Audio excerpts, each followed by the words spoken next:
Now we are going to discuss about A Long Walk to Freedom, which is of 9th class 60 unit A reading. Earlier we have discussed about Where the Mind is Without Fear. And this lesson, this unit is based on freedom.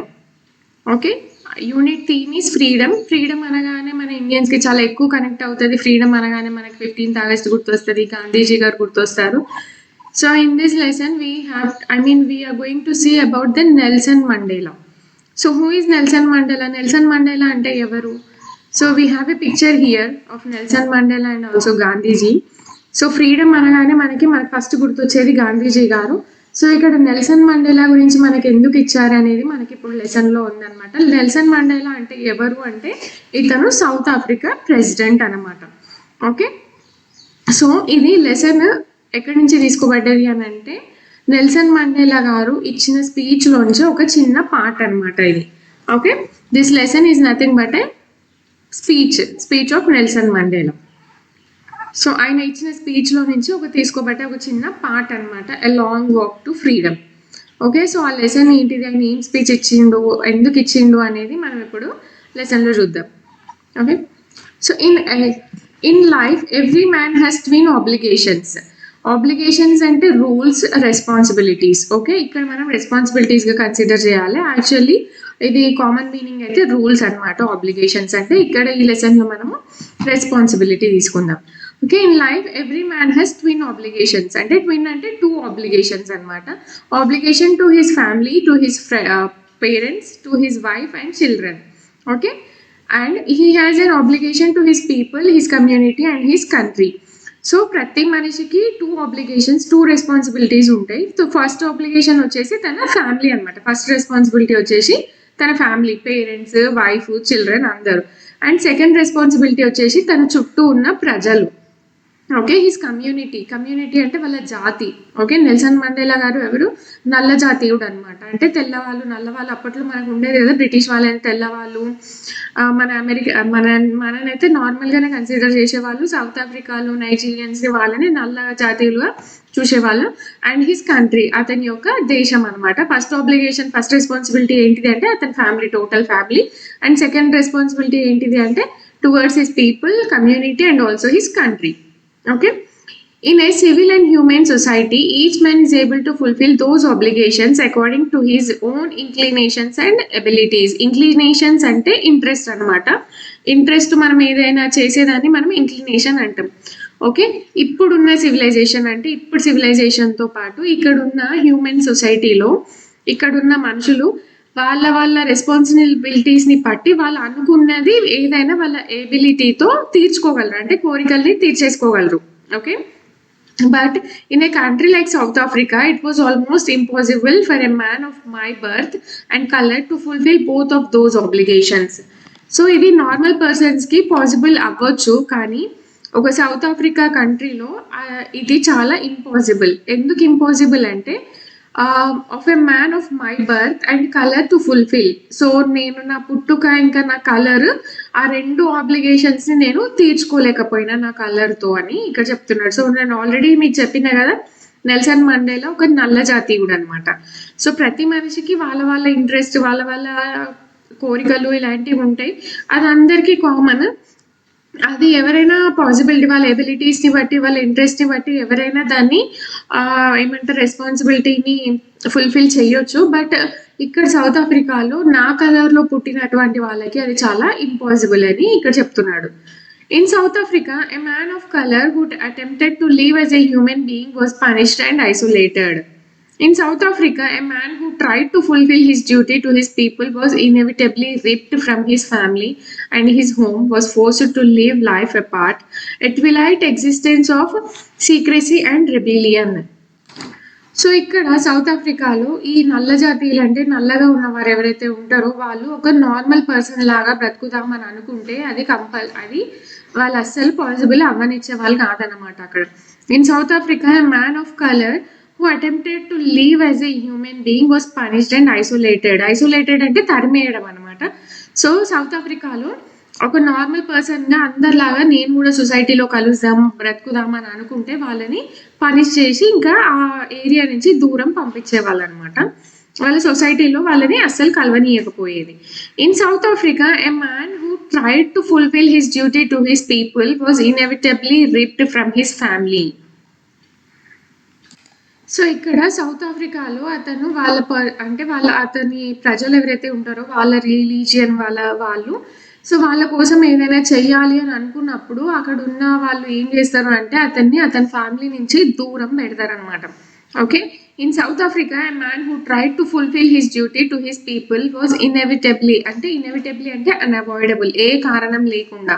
Okay, ripped his family and his home and was forced to live life apart. So ఏ కారణం లేకుండా అతని వాళ్ళ ఇంటి నుంచి దూరం చేసి అక్కడ ఉన్న సొసైటీ నుంచి కూడా చాలా దూరంగా బ్రతకమ్మని అతన్ని పనిష్ చేసేవాళ్ళు అనమాట.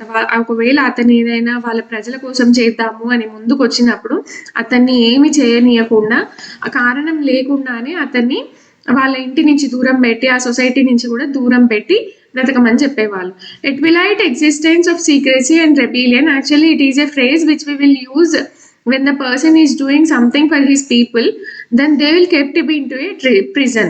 ఓకే, ఎవరైనా ఒక పర్సన్ ఏదైనా చెయ్యాలి వాళ్ళ ప్రజల కోసం అని అనుకున్నప్పుడు అతన్ని తీసుకెళ్లి జైల్లో పెడతారు కదా. సో అలాంటి టైంలో మనము దీన్ని యూజ్ చేస్తాం అనమాట. ట్విలైట్ అంటే 2 types of works అనమాట. Twilight existence of secrecy and rebellion. I did not in the beginning choose to place my people above my family, but in attempting to serve my people, I found that I was prevented from fulfilling my obligation as a son, as a brother, a father, and a husband. So I did not in the beginning choose to place my people above my family. So మనకి first line లో మనకి twin obligation ఇచ్చినారు కదా. So first responsibility ఏంటిది అంటే towards his family, and second responsibility ఏంటిది అంటే towards his people. So అక్కడ ఫస్ట్ ఫ్యామిలీ ఉండే, తర్వాత పీపుల్ ఉండే. సో ఇతను తర్వాత ఏం చేసిండు అని అంటే ఫస్ట్ ఇతనికి తెలియలేదన్నమాట. అంటే ఏంటిది అంటే అతని ఫస్ట్ ఫ్యామిలీ అని అనుకున్నాడు, కానీ అతనికి తెలియకుండానే అతను ప్రజల్ని సొసైటీని వాళ్ళ పీపుల్ని చూస్ చేసుకున్నాడు అనేసి. Okay, I found that I was prevented from fulfilling my obligations as a son, a brother, a father and a husband. So అతనికి తెలియకుండానే అతను ఏం చేసిండు అని అంటే వాళ్ళ ఫ్యామిలీ రెస్పాన్సిబిలిటీస్ ఏవైతే ఫుల్ఫిల్ చేయాల్సి ఉంటుందో దాన్ని అవాయిడ్ చేసిండు అని. యాజ్ ఎ సన్ గా అవాయిడ్ చేసిండు, ఒక బ్రదర్ లాగా అవాయిడ్ చేసిండు, ఒక ఫాదర్ లాగా అవాయిడ్ చేసిండు, అండ్ ఇంకా ఒక హస్బెండ్ లాగా కూడా అవాయిడ్ చేసి ఫస్ట్ ప్రిఫరెన్స్ ఎవరికి ఇచ్చిండు అని అంటే వాళ్ళ పీపుల్కి ఇచ్చిండు అనమాట. అక్కడ ఉన్న ప్రజలకి అతను ఫస్ట్ ప్రిఫరెన్స్ ఇచ్చిండు. Okay, I was not born with a hunger to be free. I was born free in every way, that I could know free to run in the fields near my mother's hut, free to swim in the clear stream that ran through my village, free to roast mealies under the stars and ride the broad backs of slow moving bulls. As long as I obeyed my father and abided by the customs of my tribe, I was not troubled by the laws of man or God. So I was not born with a hunger to be free. So నేను పుట్టినప్పటి నుంచే నాకు స్వేచ్ఛ కావాలి, freedom కావాలి అనే ఆలోచనతో నేను పుట్టలేదు. I was Born free. నేను చాలా నార్మల్గా అందరిలాగానే ఫ్రీగానే పుట్టిన. ఇంకా నేను ఎవ్రీ వేలో నేను ఎలా ఉన్నా నేను చాలా ఫ్రీగా ఉన్నా చిన్నప్పటి నుంచి. Free in every way that I could know. నాకు తెలిసినంత వరకు నేను చాలా ఫ్రీగా ఉన్నా. Free to run in the fields near my mother's hurt.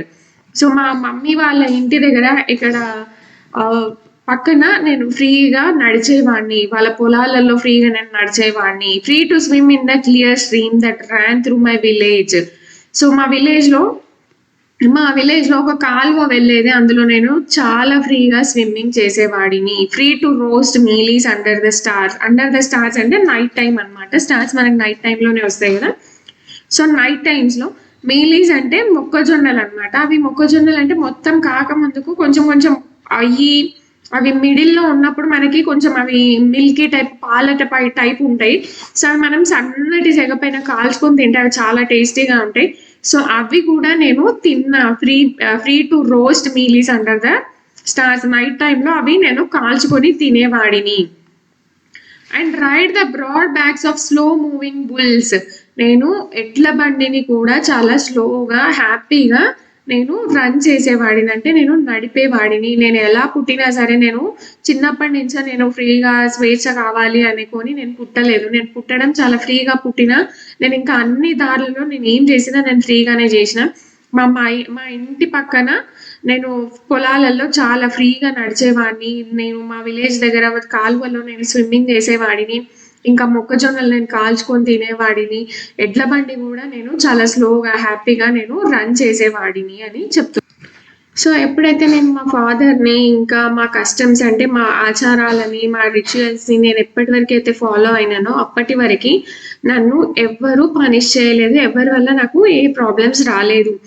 Man's వల్ల కూడా ప్రాబ్లం రాలేదు. అండ్ ఆల్సో ఇంకా దేవుడి వల్ల కూడా నాకు ఎలాంటి ప్రాబ్లం రాలేదు అని నెల్సన్ మండేలా గారు ఇక్కడ మనకి చెప్తున్నారు. Okay, it was only when I began to learn that my boyhood freedom was an illusion. When I discovered as a young man that my freedom had already been taken from me, that I began to hunger for it. So ఎప్పుడైతే ఇతను కొంచెం పెద్దగా అయ్యాడో, అతనికి అప్పుడు young ఏజ్కి వచ్చాడో, అతనికి ఏం అర్థం అవుతుంది అంటే అతను చిన్నగా ఉన్నప్పుడు అతనికి ఏదైతే ఫ్రీడమ్ ఉండేనో అదంతా ఒక ఇమాజినేషన్ అని. బాయ్హుడ్ ఫ్రీడమ్ అంటే చిన్నప్పటి ఫ్రీడమ్ అంతా ఒక ఇమాజినేషన్ అని అతనికి అర్థమవుతుంది. When I discovered as a young man that my freedom had already been taken from me. So ఒక ఏజ్కి వచ్చిన తర్వాత అతనికి ఏం అర్థం అవుతుంది అంటే ఇంకా నా ఫ్రీడమ్ అంతా తీసేసుకున్నారు, లాగేసుకున్నారు, నా దగ్గర లేదు ఆ ఫ్రీడము. ఎవరికైనా అంతే కదా, చిన్నగా ఉన్నప్పుడు ఉన్న ఫ్రీడమ్ ఒక యంగ్ ఏజ్, ఒక సర్టెన్ ఏజ్కి వచ్చిన తర్వాత ఎవరికి ఆ ఫ్రీడమ్ ఉండదు. ఫర్ ఎగ్జాంపుల్ గర్ల్స్కి అయితే ఇంకా అసలు ఎక్కువ ఉండదు, అంటే బయటికి వెళ్ళొద్దు, ఎక్కువ ఎవరితో మాట్లాడొద్దు, అలా ఉండొద్దు, ఇలా ఉండొద్దు అనేసి. సో ఇక్కడ ఇతనికి చిన్నగా ఉన్నప్పుడు ఉన్న ఫ్రీడమ్ పెద్ద అయిన తర్వాత అతని నుంచి లాగేసుకున్నారనమాట. That I began to hunger for it. So అప్పుడు అతనికి ఏం ఆలోచన వచ్చింది అని అంటే ఇంకా నాకు ఫ్రీడమ్ కావాలి కావాలి అనే ఆలోచన అతనికి వచ్చింది. At first as a student I wanted freedom only for my self. So అతను స్టూడెంట్ లాగా ఉన్నప్పుడు అతనికి ఏమనిపించింది అంటే ఓన్లీ అతని వరకే ఉన్న ఫ్రీడమ్ వస్తే చాలు అని అనుకున్నాడు. ఓకే, అది ఎలాంటి ఫ్రీడమ్ అంటే ట్రాన్సిటరీ ఫ్రీడమ్స్. ట్రాన్సిటరీ అంటే టెంపరీ ఫ్రీడమ్స్ అని ఇక్కడ మీనింగ్ అనమాట. సో టెంపరీ ఫ్రీడమ్ అంటే ఏంటిది అంటే of being able to stay out at night. So ఒక నైట్ అంతా బయట ఉండే అట్లాంటి freedom. Night read what I pleased and go where I choose. So అతనికి ఇష్టం వచ్చింది చదవడం, అతనికి ఎక్కడికి వెళ్ళాలన్నా వెళ్ళాలి అనే ఫ్రీడమ్, అలాంటి ఫ్రీడమ్స్ నాకు ఉంటే చాలు అని అనుకున్నాడు అతను. Later as a young man in Johannesburg I yearned for the basic and honourable freedoms of achieving my potential, of earning my keep, of marrying and having a family. The freedom not to be obstructed in a lawful life. So ఒక night అంతా బయట ఉండే అట్లాంటి freedom, ఏది కావాలంటే అది చదువుకోవాలని freedom, and ఇంకా నేను ఎక్కడికి కావాలంటే అక్కడికి వెళ్ళాలి అని చూస్ చేసుకునే ఒక ఫ్రీడమ్ అతను కోరుకున్నాడు. And later as a young man in Johannesburg I earned for the basic and honourable freedoms of achieving my potential. So తర్వాత ఒక యంగ్ పర్సన్గా జోహానెస్బర్గ్లో అతని ఫ్యూచర్కి కావాల్సిన బేసిక్ అండ్ హానరబుల్ ఫ్రీడమ్స్ని అచీవ్ చేసిండు అనమాట. బేసిక్ అంటే లైక్ అతని లైవ్లీహుడ్ ఎర్న్ చేయడం, బ్రతకడానికి కావాల్సింది. హానరబుల్ ఫ్రీడమ్ అంటే రెస్పెక్ట్ఫుల్గా అనమాట, ఒక గౌరవమైన ఫ్రీడమ్ని. Okay, of earning my keep అంటే అతని ఫ్యూచర్ని ఫ్యూచర్లో బ్రతకడానికి కావాల్సినంత సంపాదించుకోవడం. అండ్ పెళ్లి చేసుకోవాలి, ఒక ఫ్యామిలీ ఉండాలి. The freedom not to be obstructed in a lawful life. So ఫ్యూచర్లో బ్రతకడానికి కావాల్సినంత రెస్పెక్ట్, అతన్ని ఇంకా ఎర్నింగ్ అలాంటివి కావాలి. అండ్ ఇంకా మ్యారేజ్ కూడా ఎలా చేసుకోవాలి అంటే అతనికి నచ్చిన అమ్మాయినే మ్యారేజ్ చేసుకోవాలి, ఎవరు అతని మీద ఫోర్స్ చేయొద్దు అనమాట, నువ్వు ఈమెనే చేసుకో ఆమెనే చేసుకో అని. అలాంటి ఒక ఫ్రీడమ్ అతనికి కావాలి. And the freedom not to be obstructed in a lawful life. So అది ఆ ఫ్రీడమ్ ఎలా ఉండాలి అతని ఫ్యామిలీకి, అతను పెళ్లి చేసుకున్న అమ్మాయికి, అతనికి అని అంటే అబ్స్ట్రక్టెడ్ అంటే అబ్జెక్ట్ చేయడం అనమాట. సో లాఫుల్గా అంటే బయట చట్ట ప్రకారం కూడా ఎవరు వాళ్ళని అబ్జెక్ట్ చేయకూడదు అనమాట. అలాంటి ఒక ఫ్రీడమ్ని అతను కోరుకున్నాడు. Okay, but then I slowly saw that not only I was not free but my brothers and sisters were not free. So అతనికి పోతూ ఉంటే ఇంకా కొన్ని రోజుల ముందు వెళ్ళాక అతనికి ఏమర్థమవుతుంది అని అంటే నేను ఒక్కడినే ఇక్కడ ఫ్రీగా లేను, నా బ్రదర్స్ అండ్ సిస్టర్స్ ఎవరైతే ఉన్నారో వాళ్ళకు కూడా ఇక్కడ ఫ్రీడమ్ అనేది లేదు అని అతనికి స్లోగా అర్థమైంది అనమాట. I saw that it was not just my freedom that was curtailed but the freedom of every one who looked like I did. That is when I joined the African National Congress, and that is when the hunger of my own freedom became the greater hunger of the freedom of my people. So ఇంకా అతనికి ఏమర్థమైంది అంటే I saw that it was not just my freedom that was curtailed అంటే cut చేయడం అనమాట. So ఇక్కడ నా ఒక ఫ్రీడమ్ నే వాళ్ళు కట్ చేయలేదు, నాలాగా ఎవరైతే ఉన్నారో వాళ్ళ ఫ్రీడమ్ ని కూడా వాళ్ళు లాగేసుకున్నారు. But the freedom of every one who looked like I did. So నాలాగా ఎవరైతే ఉన్నారో వాళ్ళందరి ఫ్రీడమ్ ని కూడా వాళ్ళు కట్ చేసిరు అని చెప్తున్నాడు ఇక్కడ. That is when I join the African national Congress. So అప్పుడు అతను ఎక్కడ జాయిన్ అయినాడు అంటే ఆఫ్రికన్ నేషనల్ కాంగ్రెస్ అనే ఒక పొలిటికల్ పార్టీలో అతను జాయిన్ అయినాడు అనమాట. And that is when the hunger of my own freedom became the greater hunger of the hunger for the freedom of my people. So అతను జాయిన్ అయిన తర్వాత అతని ఫ్రీడమ్ కోసం ఏదైతే అతను వెతుకుతున్నాడో అప్పుడు అది అతని ఒక్కని ఫ్రీడమ్ కోసమే కాదు, అక్కడ ఉన్న ప్రజలందరూ కూడా ఇది మాకందరికీ కావాలి అని ఒక గ్రేట్ హంగర్ లాగా అది మారిపోయింది. ఓకే, అతను నేషనల్ కాంగ్రెస్ లో జాయిన్ అయినాడు కదా, ఆఫ్రికన్ నేషనల్ కాంగ్రెస్ లో అతను జాయిన్ అయిన తర్వాత అక్కడ ఉన్న ప్రజలందరూ, అక్కడ ఉన్న పీపుల్ కూడా ఇతనికి నెల్సన్ మండేలాకి అందరూ సపోర్ట్ చేస్తూ ఉన్నారు. అప్పుడు అది అతని ఒక్కని పోరాటం కాదు, అక్కడ ఉన్న ప్రజలందరి పోరాటం కూడా అది అయ్యిందనమాట. It was this desire for the freedom of my people to live their lives with dignity and self-respect that animated my life, that transformed a frightened young man into a bold one, that drove a law-abiding attorney to become a criminal, that turned a family-loving husband into a man without a home, that forced a life-loving man to live like a monk. So ఈ కోరిక అనేది అంటే ఏదైతే freedom కావాలి అనే కోరిక ఏదైతే ఉందో అది ఇంకా ఎక్కువ అయిందంట. ఎందుకు ఎక్కువ అయింది అంటే అక్కడ ఉన్న ప్రజలు వాళ్ళు ఒక సెల్ఫ్ రెస్పెక్ట్ తో, ఒక ఏమంటారు ఫ్రీడమ్ తో బ్రతకాలి అనే ఆ కోరిక అతనికి ఎక్కువ అయింది. అండ్ ఇంకా అక్కడ ఉన్న ప్రజలందరూ అతనికి హెల్ప్ చేస్తున్నారు కాబట్టి అతనికి ఇంకా ఏదో చెయ్యాలి నా ప్రజల కోసం అనే ఏమంటారు ఆ డిజైర్ అనేది ఎక్కువైంది అతనికి. That transformed A frightened young man into A bold one. So ఈ సిచ్యువేషన్స్ అన్ని అతన్ని ఎలా చేంజ్ చేసింది అంటే ఈ సిచ్యువేషన్స్ వల్ల అతను ఎలా ఉండేవాడు, ఎలా చేంజ్ అయినాడో ఇప్పుడు మనకి ఇక్కడ ఎక్స్ప్లెయిన్ చేస్తున్నాడు అనమాట. That transformed A frightened young man into A bold one. So ఈ చేంజెస్ అన్ని అతనిలో ఎలా చేంజ్ అయినాయి అంటే ఒక భయపడే ఒక మనిషి నుండి ఒక ధైర్యవంతుడిలాగా అతన్ని చేంజ్ చేసినాయి అనమాట. ఓకే, ఎప్పుడు భయపడుతూ వాళ్ళ దగ్గర ఏం మాట్లాడాలా వద్దా అని భయపడుతూ ఉండే ఒక మనిషిని అందరి ముందు ధైర్యంగా నిలబడే ఒక మనిషి లాగా ఈ చేంజ్ అనేది తీసుకొచ్చింది అతనిలో.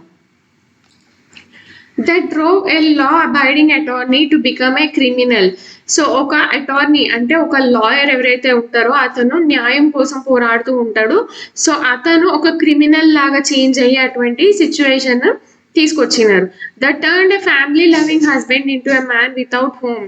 సో ఎప్పుడు ఒక పర్సన్, ఒక హస్బెండ్ వాళ్ళ ఇంట్లో వాళ్ళ ఫ్యామిలీతో గడుపుతున్నటువంటి ఒక పర్సన్ ని వాళ్ళు ఇంటికే వెళ్లకుండా చేసిరు.